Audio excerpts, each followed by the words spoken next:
Il y a quelques années, je ressemblais à ça, alors que j'allais déjà à la salle régulièrement. Aujourd'hui, je pense que j'ai quand même un petit peu upgrade mon physique.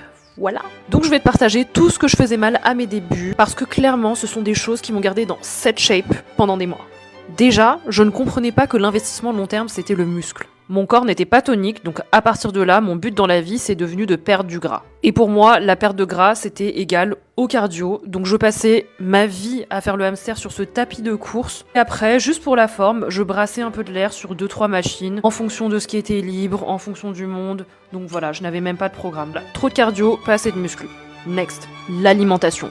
1 minute de silence pour cette salade que vous voyez à l'écran qui est très certainement le repas le plus triste du monde. Dans ma tête, je mangeais super clean, super healthy. J'avais compris que pour perdre du gras, il fallait que je sois en déficit calorique, donc je mangeais toujours des plats full volume comme ça, à 200 calories max, mais comme vous le voyez, il n'y avait pas de protéines, pas de féculents. Clairement, c'était pas une alimentation qui me permettrait de construire du muscle. Par contre, ce qu'elle m'a apporté, c'est de demeurer skinny fat, et en plus de devenir fatigué et aigri. C'est bon pour vous? Pour continuer ce fiasco, vous avez à l'écran un exemple typique de story Instagram que je pouvais poster à l'époque, en mode femme disciplinée qui va faire son sport le matin, qui se réveille tôt, Miracle Morning Girl. Très bien Cécile, tu te réveilles à 5h du matin, mais tu te couches à minuit.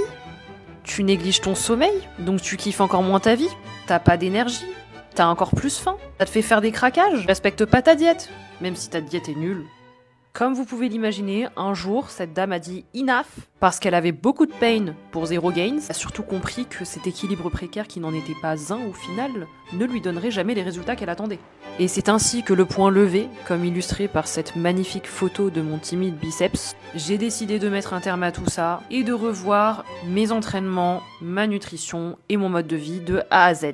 Énorme saut dans le temps et après moult péripéties, nous voilà sur une Cécile plus musclée, moins grasse, qui a un bien meilleur équilibre de vie et bonheur au quotidien, et qui a envie d'aider d'autres personnes à se transformer. Si toi aussi tu veux perdre du gras, prendre de la masse musculaire, trouver ton équilibre de vie, et qu'aujourd'hui tu galères à le faire seul, je suis coach sportive et nutritionniste certifiée. Clique sur le lien en bio pour en savoir plus. N'oublie pas de t'abonner car ici je te donne plein de conseils en musculation et en nutrition. Bisous!